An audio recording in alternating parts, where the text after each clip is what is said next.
You're watching the KOAM Morning News on Fox 14, and today the cost of building materials is rising, causing people with projects to monitor them more closely. It'd be nice if our temperatures would rise a little bit because we are stuck with freeze warnings and frost advisories early Tuesday, the latest from the Skywatch Weather Center. Also, one mom's unique way of identifying her triplets goes viral. All that and more coming up.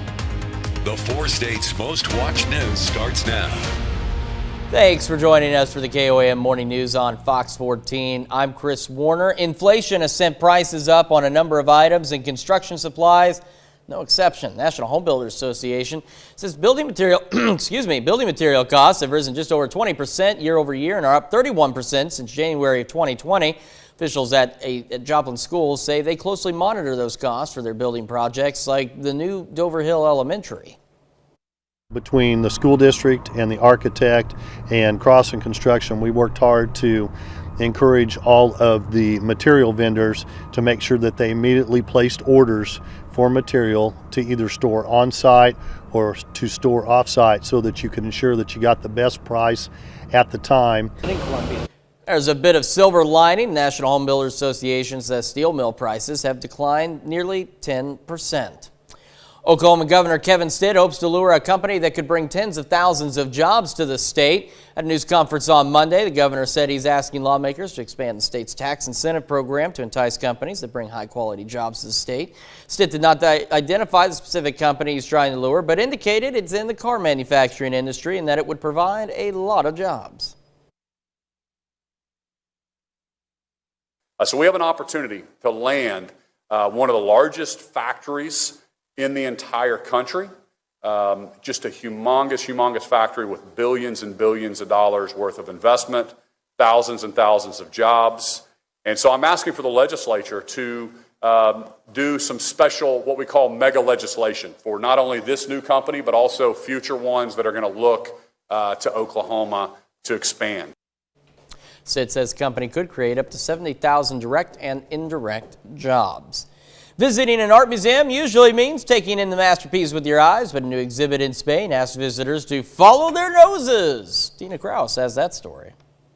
Art lovers are taking time to stop and smell the roses, not on the street, but inside a gallery in Spain. The painting has about between 80 and 90 objects that produce odor of some kind, mainly flowers. Visitors are using their noses to breathe new life into centuries-old artwork, like this piece, aptly named The Sense of Smell. Digital screens with diffusers are dotted around the exhibition. They can press the screen and the smell comes out and they can smell it. Curators say because smell can trigger more memories than sight, it's a powerful way to experience art. Carlos Rodriguez thinks it's fantastic. He says the smells are really authentic. Some perhaps a bit too realistic. Alan Llanos says smelling the animal was not the best, but I really liked the scent of the jasmine. It's nice and it's good, but the painting is still the most important thing to see. The museum in Madrid is the latest in Europe to fill the air with fragrance, to give visitors a whole new sense of art. Tina Kraus, CBS News. Now, historians identified dozens of objects and paintings and worked with a perfume house to get the fragrances just right. Well, if you drove part of Route 66 in our area Sunday afternoon, you may have noticed a bit of a traffic jam. Take a look. Take a look. Look, there it is. That's the traffic jam. We caught up with this near Galena. This is a 121 house. Didn't go far. Tilton and Sons house moving took it from roughly Riverton and up Chico Road west of Galena. It is definitely not something you see every day. I remember watching, what was it? I can't think of the network specifically, but they have these little documentaries on how they move things like this. And it's fascinating. I saw this completely on accident. I wasn't there to see it per se, but I saw this happening, and I have a little bit of background in this, and that I used to attend a historic church that was moved approximately 2 miles is all it was. But got to see that entire process of they didn't tear down the building, they lifted the church up just like they did that house and moved it. So from the historical context of it, like I greatly appreciated and had the patience to be like, this is important. Like, what they're doing here. Yeah, you're right, Chris. It is amazing how they do that. Yeah, and I mean, I've seen some of them where they moved an old train station, which was twice the size of that particular house, and you don't realize the planning has to go into effect when they're traveling down roads. They've got to work with the utilities to get utility lines lifted. They sometimes, I saw one, I think it was the train station, they had to go along the interstate ahead of the place and remove like the sign that says exit and stuff like that because they were going to size. They had to remove highway signs and then put them back. I mean, again, just the volume of work that goes into moving these things is absolutely impressive. So to actually be able to see it in person, even more impressive. It's an endeavor, and logistics are not one of my strong points, and so I can't fathom the pre-planning that must go into a job like that, and making sure, like you said, all those bases you have covered to make sure that move is successful. And even then, they run into a few issues here and there where the height clearance wasn't what they thought, or the building was a little bit taller, or whatever the case may be. And shout out to you kids that are learning. Like Chris brings up a great point right there. Shout out to you kids that are learning problem solving on the fly. If you have any teachers or classes that you find yourself doing that, there's a reason that your educators are putting that in you, because it's such a practical life skill to have. Absolutely. Temperatures right now, it is chilly outside, and we're still holding on to the freezing point in Sedan and Independence, where it's only 32 degrees, though Miami and Grove in as well. Southwest Missouri has been consistently around where Joplin, Carthage, and Lamar have been. It's hovering right there about 37 to 39 degrees. Frost advisories for the purple hanging on until 9 a.m., as are the freeze warnings. That is for our counties in turquoise. And of course, when we get mornings like this, it is because of our lack of cloud cover. We're clear as can be. We can get a little rain down there just coming out of Panhandle, but that's not going to affect us today at all. Now, our temperatures, we will make it up into the, say low to mid 60s. But more importantly, we know we've got rain a-coming. It'll kick in late this afternoon into the evening hours. Start up there in the north central portion, but then much more widespread just in time for Wednesday morning's commute, to the tune of heavy rain, thunder, and lightning. Look at that thing increase in intensity as it pushes to the east of southwest Missouri as well. Timeline, kind of lasting all the way into Thursday morning. Bright side of it is, we started this talking about the frost advisories and freeze warnings. Look at those temperatures incrementally heat up for our afternoon highs. But Chris, I think even more importantly than that, April rain, we get it. Look at the overnight lows. I was looking at that. We're looking at what, those 60s? Are impressive, 50s and 60s. I like That's that. headed in the right direction. That is definitely headed in the right direction. Michael, thank you so much. Up next, are you spring cleaning? You might want to clean out your makeup bag while you're at it too. If the wife's watching, Amber, I hope you are. I can tell you why. Later, what? You wear it too. Yeah, but I don't have as much as she does. She's got a lot more than I do. I have a base for my face, and she's got 8,000 mascara tubes. I want to point out, you and I both wear makeup as well, though. Yeah, but we don't have the giant bags. Also, later, if you're a bachelor, as I once was many years ago, we're going to cook up something that you can make at home. You're watching the KOAM Morning News on Fox 14. One of the benefits of working from home, not having to put on makeup. But as more offices reopen, you might want to check your makeup bag for expired cosmetics before putting on that lipstick. Mandy Gaither has what to watch out for. It may have been sitting around for months, that makeup you haven't touched much since the beginning of the pandemic. Expiration dates are really important to keep in mind when it comes to makeup. Dr. Susan Masick, a dermatologist and assistant professor in the Ohio State College of Medicine, says sometimes manufacturers will stamp on an actual date of expiration, but they may also put on a period after opening stamp. Oftentimes there'll be a logo with an open jar and a number and an M after it, which means, for example, 6M would be 6 months after opening would be an appropriate expiration. When it comes to shelf life, Dr. Masick says any eye makeup like mascara or liner should be replaced after 3 months. Liquid blushes, concealers, or foundations throw out after a year. Anything that's a pencil for your lips, brows, or eyelids can stay around for a year as well. Lipsticks and lip glosses are good for 1 to 2 years. Not only can expired products not work as well, but can also harbor potentially harmful germs. The downsides to those kinds of contaminations, which are generally things like skin infections, skin irritation, certainly eye infections, conjunctivitis, styes, those things can all arise from contaminated and or expired makeup. If you notice your makeup is drying out, don't put water or saliva on it. That actually introduces even more bacteria that you're then going to be spreading on your face. So if you're spring cleaning, you might want to include your makeup bag.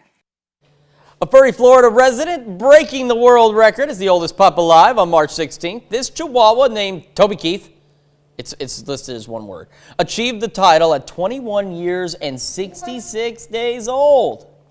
He surpassed the lifespan of this breed by several years, which is normally between 12 and 18. Toby Keith is the second pup holding this title. The prior record holder was an Australian cattle dog who died 29 years old in 1939.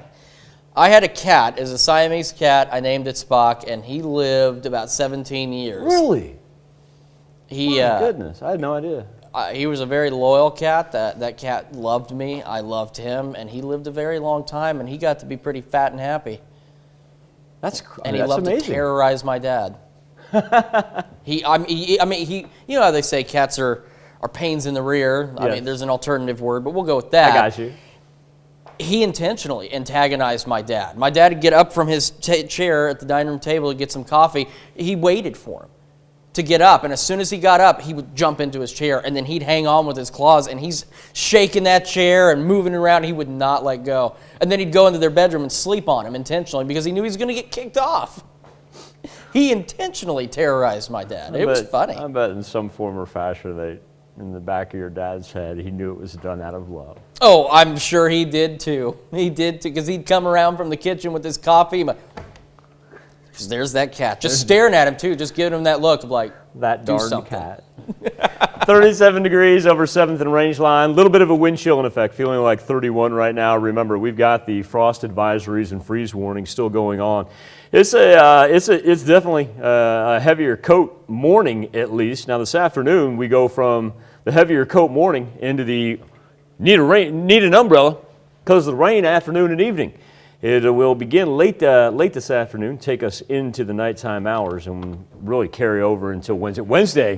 Wednesday morning in particular is when we're going to see the widespread rain to go along with the thunder, the lightning, and the heavy rain. And also, too, want to point out that Wednesday is going to bring us the increased possibility of high winds and even a slight chance for some hail as well. We'll calm down Wednesday afternoon and evening.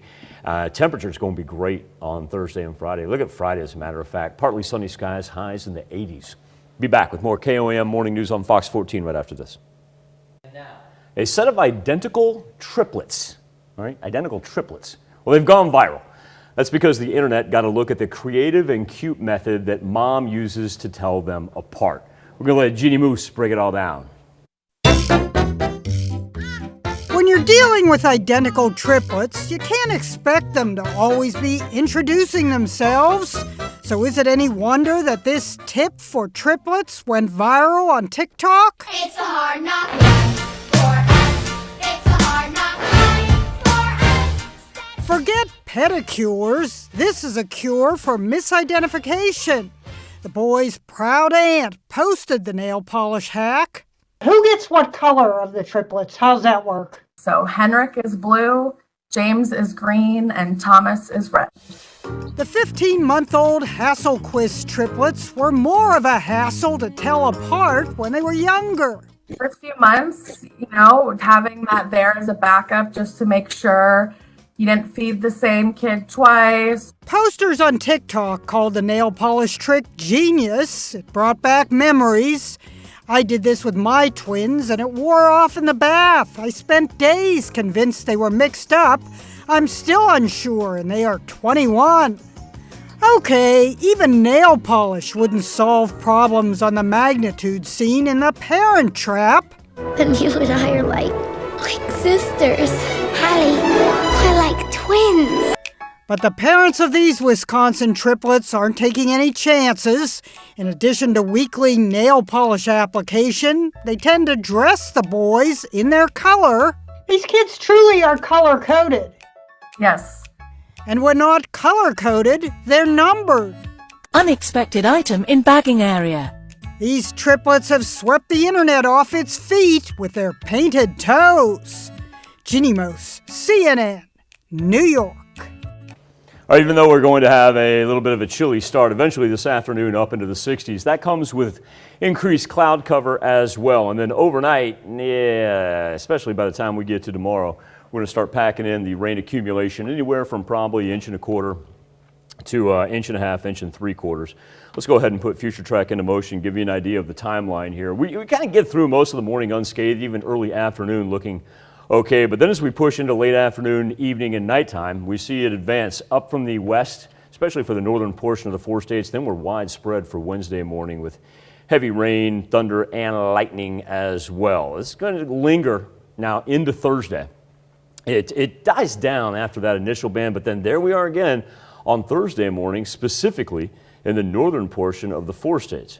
Thursday afternoon, we should be just about done. And look at those temperatures, not only for Thursday, but if we kick that rain out of there, Friday's looking great. Partly sunny skies, highs up in the 80s, and most of Saturday's looking good because that rain won't return until the nighttime. We'll be back with more KOAM Morning News on Fox 14 right after this. KOAM Morning News on Fox 14. Howard has Kelly. I've got Ron. Ron's one of our producers here. Hello. Ron is going to be helping us out. So if you're a bachelor, I was many years ago. It's been a while. We've got a couple. Trevor, are you? Okay, so we've got a couple of Gabe and Trevor are both bachelors. So when you're at home and you're alone and you don't have time to make a really fancy meal, sometimes you just got to go with whatever you can get. And of course, with inflation and things like that, you got to go with whatever's cheapest. So today, this is a super simple meal that we're going to make. All you're going to need is, you can even use a plastic fork, a plastic knife. You're going to need one frozen dinner, one microwave, one knife, one fork, and one me, because I can come to your house and do this for you. So what we have here today, this is a Banquet frozen dinner. This is the turkey meal. Sounds delicious, Chris. We made sure that Ron's not allergic to any of the ingredients. So the first thing you need to do here is open the package. And sometimes that can be a bit tricky, but they've got it nicely cut on the side. And then the meal just slides right out, fully packaged, ready to go. And what makes it more convenient, no looking up TikTok recipes or Googling something. Right on the back of the Banquet box, you're going to find extraordinarily simple instructions. So the first thing it says to do is you got to slit the film to vent. So, Ron, if you take this knife here, what we're going to do is we're aiming for right in the middle of the right in the middle of the turkey and gravy here. You want to make a nice little 1-inch slit. Yeah, there you go. Okay. And 1 inch is about key. That's nice. Good enough. So you got a nice little slit into this. You then open up the microwave door. It's a key step.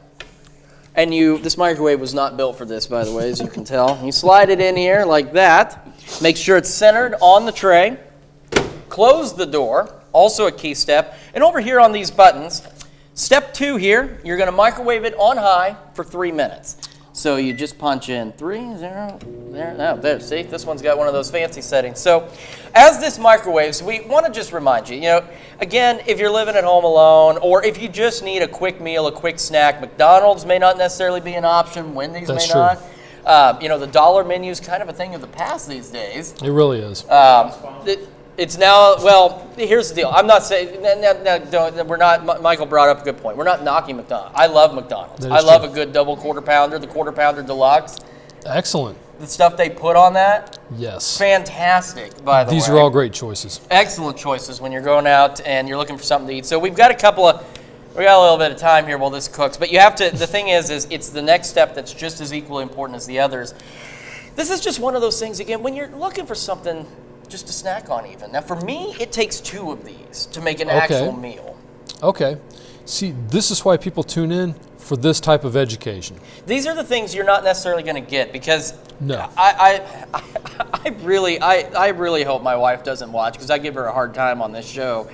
I read the instructions exactly as they're written. She does not. She also makes TikTok meals and stuff. And here's the deal, though. Her cooking, phenomenal. Excellent. That's the thing. I may give her a hard time, but her cooking is absolutely phenomenal. We got another 1.5 minutes here, and this little thing's falling out of my ear. So, Ron, when you're at home, what are some of the traditional dishes you go for if you're just looking for a quick snack? As a bachelor myself, I'm a big fan of the sandwich, the can of soup.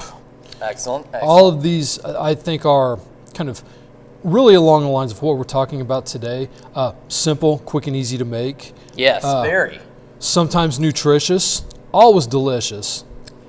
I have really high hopes for what you've got prepared today, Chris. These things, they're not always necessarily nutritious, but you mentioned sandwich, a good ham sandwich with pickles. Yes. And you've got to get the crinkle cut ones that are the thin, the somewhat thick slice. You don't want the whole pickle or the halves. That doesn't work. No. You got to get those and some good cheese. You do. You lay it out on there, and then you've got yourself one heck of a fine sandwich. It sounds one delicious. Heck of a fine sandwich. So on this banquet dinner, we are on step 2. Still very simple to make. Yes. We're microwaving it on high for 3 minutes. And here's the thing. Like I said, I give my wife a hard time. If you're a bachelor, you're at home, you're by yourself, best thing to do to not mess up the one meal you're going to get today is to follow the instructions on the box exactly as they're. They didn't put these instructions there just for fun. This isn't a suggestion. This is how you cook it and cook it the right way. And That's also, excellent. I've never seen this before. It says cook only one at a time. I've not seen a microwave large enough to fit more than one of these in at a time. Check that out. So we've concluded step 2. So like I said, this is really not built for this. And I'm not very tall. All right, let's get that sucker out of here. Oh, man. So here's how it looks so far. It's looking pretty good. Chris, it smells amazing already. Doesn't it? And that's because of the slit you cut in the film to vent it. Technique really is everything. Did we just lose our fork and knife? We did. Oh, darn it. Well, it's all right. It's all right. This floor is mostly clean. So now we need to stir the potatoes. Now, one thing I like to do, and I'll admit this is not following the directions. Oh. I'll put butter in the potatoes or the peas or if it's got corn. Excellent. Because as you can see, these mashed... Oh, my pea juice is running. The juice from the peas is running out. Okay, anyway, sorry. So you stir up the potatoes nice and good. They're still a little cold. In fact, if you place your hand under here, you can actually feel it's still pretty frozen down there. That's why you got to stir those potatoes. Now you've got to recover it, an essential step. And then we microwave it on high for an additional 2.5 to 3 minutes. This is the part that's going to be kind of fun here. Now, I usually go in between when it says a time like that. So we're going to go with 2:45 on the clock. There it goes, 2:45. This one does spin. I wasn't sure if it spins. That's also another thing. Try and, if you can, get one of those cheapy microwaves. Yes. Because I don't think this one cost us too much. That has the spinning carousel. Yes. It's a little bit more even of a cook. One thing that I've noticed is, even though you say follow the directions, you've actually kind of, I don't want to say gone rogue, but you've shown us some advanced techniques. I'll say that. There are. And like I said, adding the butter to the potatoes, to the corn, or in this case, the peas. I don't know, butter with peas, but it's really not bad. And here's the deal. I'm a big butter lover. Yes. So you can take a good, it's where the plastic knife comes in handy again. Yes. You take a good big scoop of that butter, and you just plop it like that right into the middle of the potatoes. And then stir it up a bit, throw it in there. That butter will melt, obviously. And we didn't have any butter here. I mean, I didn't check our kitchen. We do have a full service. Okay, we have a full kitchen. It's not full service. If you didn't bring the food, then you don't get to eat. Even though there's a kitchen, there should be food in there for everybody. You would think. But that's why we brought this. Now, see, while we're waiting on this to cook, the banquet dinner does mention that these mashed potatoes are made with real cream. Oh. And see, they invite you to pull up a chair and enjoy classic made-in-America comfort food. Like you, we believe in quality and good, honest value and trust that you'll taste it in our home-style turkey meal, complete with gravy and dressing, served with creamy mashed potatoes and a side of sweet peas. Chris, where else could you possibly find this information first thing in the morning like this? You're not. And see, here's the deal. If you're just waking up and you're home, you're alone, you need something quick to go, once again, as you can see, the total time that it's going to take here is just a few minutes. True. And then you get yourself a quick, ready-to-eat meal. Now, 45 whole seconds in television world, that's a long, long time. There's a lot of things going on, yes. We've invited Ron here too because he needs to make sure that this is actually cooked appropriately. Now, one thing it does also mention is you want to make sure that it's cooked thoroughly to 165 degrees. However, we have an iron, some paper towels, and it appears to be Thanksgiving decor and a doorstop. So we don't really have a way to make sure that the internal temperature is 165 degrees, but you can trust your microwave is probably going to cook it right. There's also instructions for a conventional oven. No. Don't even mess with the oven. 28 to 32 minutes, and you have to preheat it. Amazing. Okay, we're done. All right, I got to get back up here because once again, this thing not really built for short people or for this microwave, but it is a lovely cooktop. Okay. So this is exciting. I'm excited. Here we are. Here's the finished product. Yes. So it's hot. Yes. So that's why they provide these little tabs on the side to pull it out with, and then you want to very carefully remove that plate. See the steam coming out? You I don't know can if you can see it on the definitely see the camera, steam. but you can see the steam. You can. And you can burn yourself. Or warm up, because it's kind of cold in here. Now, what I do, just for trash purposes, is I take this nasty gravy stuff, it's all over the film, just lay it on the back of the box, and then it'll stick to the box, so when you go to throw it away, you don't have to worry about that. The turkey looks a little burned. I think this microwave may be a bit more powerful than what the directions recommend. Maybe a little aggressive. Ron, it's still pretty hot, but you can try the peas or mashed potatoes, to be honest. Well, thank you, Chris. Just because they're not as hot. Try my own advanced technique and maybe try a little of the gravy on the potatoes. Gravy on the potatoes, an excellent idea. I've never actually thought about that one. It is Tuesday. It's Gravy Tuesday. There's no days of the week that start with G, so okay. Well, you're losing taters. Oh, Chris, this is amazing. So see, right here, Banquet frozen dinner. Like I said, this is perfect if you're a bachelor or bachelorette. You need a quick, cheap, easy meal. You can go to your local store, and they've even got off-brand ones that are even cheaper. There's a particular brand that I can't recommend, but I also can't knock it. But there's one that I did give a try to, and it was absolutely terrible. So look out for the knockoffs that aren't all that great. But you want to go, and like I said, these you can get them at Dollar Tree even. I mean, come on, Dollar Tree. You can't beat that. Quick, easy meal. If you're like me, a little more girth down here, you can buy 2 of them. They don't take but a few minutes to microwave, and you have yourself a tasty meal. Ron has certified. Chris, it was quick, it was easy, and it was delicious. We've got more quick, easy, delicious Fox 14 morning news on, strike that, more KOAM morning news on Fox 14 right after this. The 4 states' most watched news starts now. Welcome back to the KOAM Morning News on Fox 14. Check out this rapid transformation from chef to news anchor in 2 minutes. It is now 7:37. We're going to take a look at today's top stories. An afternoon fire destroyed a home and more in Columbus. It happened at Northwest Orchard Lane and 6th Street. In addition to the house, 2 storage trailers were destroyed. Columbus firefighters say no injuries were reported. More people are heading back to movie theaters, but probably not as much as a man in Florida who spent nearly, get this, $3,500 on tickets to see Spider-Man No Way Home nearly 300 times. In the process, Ramiro Alanis broke the world's record for most cinema productions attended of the same film. Alanis ended up spending 720 hours or 30 days watching the film 292 times in theaters from mid-December to mid-March.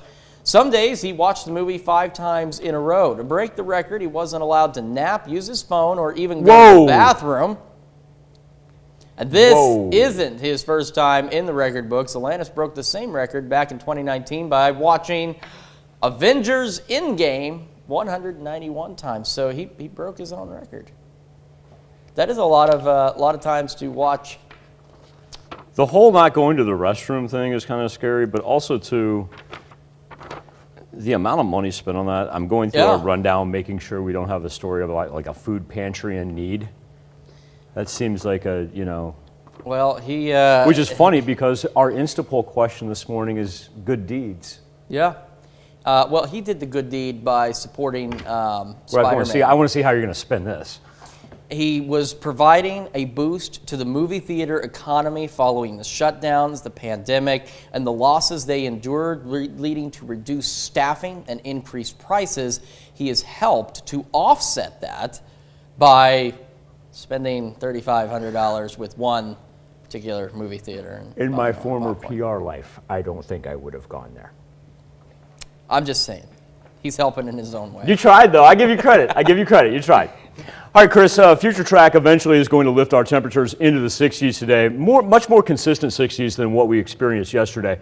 But with that comes the added instability. So we begin with the rain for the north central portion of the 4 states later on this afternoon, carries us all the way through the nighttime hours. Here's where we really pick up. It's going to be early Wednesday morning and take us all the way into the late morning. So it will affect tomorrow morning's commute. We're looking at 1.25 inches, 1.75 inches, pockets possibly of 2 inches of rain. Timeline wise, sticking around a little bit into Thursday. So when we talk about the severe thunderstorm risk map for Wednesday into Thursday, we do see that low category and indicator of high wind and even the possibility of some hail for Tuesday night / Wednesday morning. 7-day forecast. We are warming up though. And look at that Friday. We get through this rain, partly sunny skies, highs in the 80s to end the work week. Back with more KOAM morning news on Fox 14 right after this. It's time to honor this morning's 4-state hero, Donald M. Howard, also known by this nickname of Bus, served in the Navy during World War II. A native of Oswego, Kansas, we salute you, this morning's 4-state hero, Donald Bus Howard. This is called a hike for hope. There's a Virginia man. He's hiking more than 2,000 miles along the Appalachian Trail, raising money and awareness for suicide prevention. Something he's always wanted to do is make this trek. But it's an extra special trip because of one special family. Caleb Perney has the story.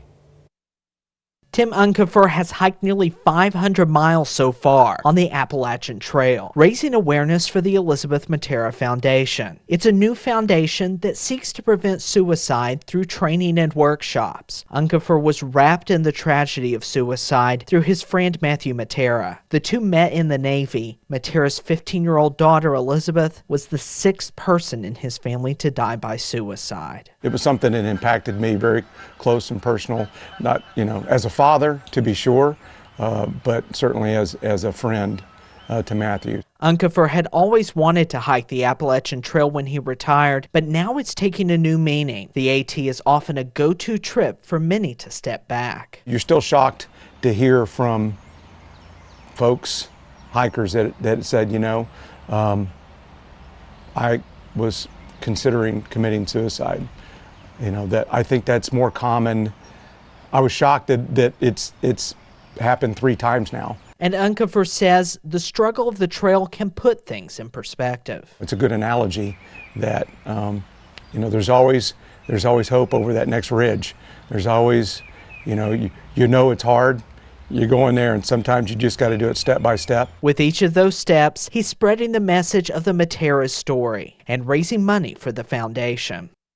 You can follow Tim's hike at forelizabeth.org. We'll be right back with more KOAM morning news on Fox 14 after this. Some packages may take 1 or 2 extra days to get to their destination. In an effort to lower costs, U.S. Postal Service is slowing delivery times for nearly 1/3 of all first-class packages and reducing its reliance on air transportation, instead using more trains and trucks.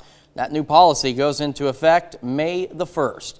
We'll be right back with more after this, but first let's take a look at the market prices before the opening bell.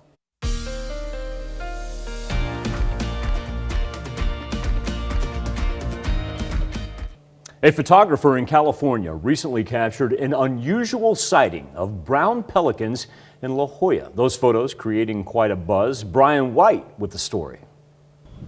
Tony Guild has been living in La Jolla for 40 years. And just the other day, he came across something at the children's pool he'd never seen before. So he snapped these photos. All of a sudden, I saw this amazing spectacle of a pod of pelicans filling the whole beach and in the water. And I thought, wow, what a spectacle. Never seen this before. Tony's pictures got a lot of attention, so much so that the La Jolla Light featured them in an article. Many thought maybe these pelicans had just found some food down there. The fact that they were all kind of together, just standing on the beach, they were roosting or waiting there until they go out and forage again. Tammy Russell is working on her PhD with the Scripps Institution of Oceanography.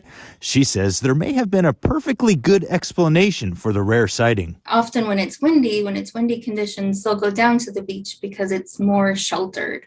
And because there's been some windy conditions, that's probably what happened. Typically, the brown pelicans around La Jolla usually hang out over here, a little further north on the cliffs next to the cove. That's a common spot for pelicans. We typically see an influx of pelicans to the cove area around this time of late spring, early summer. But even Bob Evans, president of the nonprofit La Jolla Parks and Beaches, says he's noticed more pelicans than in years past. This is the first time that I can remember seeing this amount of pelicans. There's thousands of pelicans that have become very comfortable here, and they're mixing in with the seals and the sea lions and the cormorants and the seagulls, and we've got one big wildlife preserve. While everyone loves the wildlife, Bob points out that there are some drawbacks too. Lots of birds, lots of animals, and with them come lots of stench and lots of waste.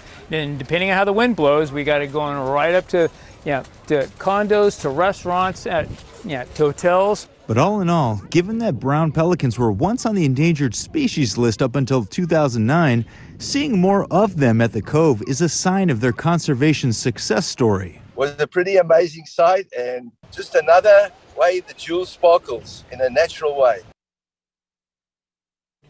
Still chilly out there on this Tuesday morning as our temperatures range really between 32 and 40 degrees. Let's roll 37 right now in Joplin, 39 in Pittsburgh. Cooler down to the south. We see Miami Grove right at the freezing mark. Throw Sedan in there. And Southwest Missouri has been very consistent as far as hanging pretty much in the mid-30s with 35 there in Monette and 37 in Carthage. Our day planner is going to have increasing cloud cover. We get early sunshine is what we're in the midst of right now. It's absolutely gorgeous, albeit chilly. But as we get toward the noon hour, our clouds increase, and eventually it begins with scattered rainfall. So if you need to do anything outside, best to get it done here before the later afternoon, especially evening hours, because as we push from Tuesday night into Wednesday morning, the thunderstorm activity kicks in. So heavy rain right there early Wednesday morning, lasting through the commute into the latter portions of Wednesday afternoon. So we'll get a fair amount of accumulation with this, and then look, we're not done, because when Thursday hits, we're right back at it for the morning hours once again. Now, as we progress through Thursday, the rain chances taper off. We warm up into the 70s, and then on Friday, what a nice break. Partly sunny skies and highs in the 80s. We'll be back with more KOAM Morning News on Fox 14 right after this. Welcome back to the KOAM Morning News on Fox 14. Here's what's happening today. A federal judge in Florida has overturned the CDC's mask mandate on airplanes and public transportation, ruling the agency exceeded its authority. The Biden administration says it won't enforce the mandate while it reviews the court ruling. TSA had extended the mask mandate for another couple of weeks before the judge's decision. Ukrainian President Volodymyr Zelensky says Russia has begun its much-feared assault on the east. Forces launched hundreds of missile strikes. The attacks were not just isolated in the east, however. 7 people were killed in the western city of Lviv near the Polish border. Police are investigating several mass shootings over the Easter holiday weekend. 2 of them were in South Carolina. 15 people were hurt during a shooting at a mall in Columbia, and 9 were injured in a nightclub in Hampton County. In Pittsburgh, 2 17-year-olds were killed and 10 others wounded at an underage party. There have already been 144 mass shootings this year. Now here's Michael with that forecast. Weather trend for today with sunny skies early, increasing cloud cover as we get past the noon hour. That will eventually bring us some rain for late tonight, and then thunderstorm activity really kicking in early tomorrow morning with the thunder and the lightning. High wind is also going to be a factor, with rain lasting up until Thursday morning, probably looking at anywhere from 1.25 inches to 1.75 inches of accumulation. Every now and then we'll see pockets that will exceed 2 inches of rain before we're done Thursday afternoon. Michael, thank you. Taco Bell fans like myself drooling over the return of Mexican pizza. After a 2-year hiatus, fast food chain confirmed Monday that Mexican pizza is going to reappear on menus next month. Taco Bell introduced the item 3 years before I was born, 1985. Whoa, it was don't give it away, and you just gave it away. That's all right. I'm getting older. It was originally called I can't pronounce that, but Pizzazz it was Pizza. Pizzazz Pizza? Mm-hmm. Okay. But the restaurant stopped serving it back in 2020 to cut costs. The move caused some outrage, with hundreds of thousands of people signing a petition demanding it back. Vegetarians are especially happy about the return of Mexican pizza because it's one of the few fast food meals available to them. What? Yeah. It doesn't have meat on it? They've got a veggie one. Oh, I didn't know that. This one, I mean, it's got beans and stuff on it too. But no, Tomatoes, I'm cheese, sorry. That was not. I did not know it was a vegetarian dish. tortillas. It's pretty good. Can I request it with taco meat? I don't know. Maybe we need to go on the road for the noon show to a Taco Bell and see what we can. We need to call Doja Cat and see if she's got any coupons for us. Doja Cat made this announcement as well, as we mentioned earlier today, and Chris found out that the Mexican pizza was coming back via Doja Cat's announcement at Coachella. Yeah. And this is why I'm like, Chris, over here, can we do something today? He's like, no, I'm watching Doja Cat. So thank you so much for letting us put the good in your morning. More news and weather when we see you at noon.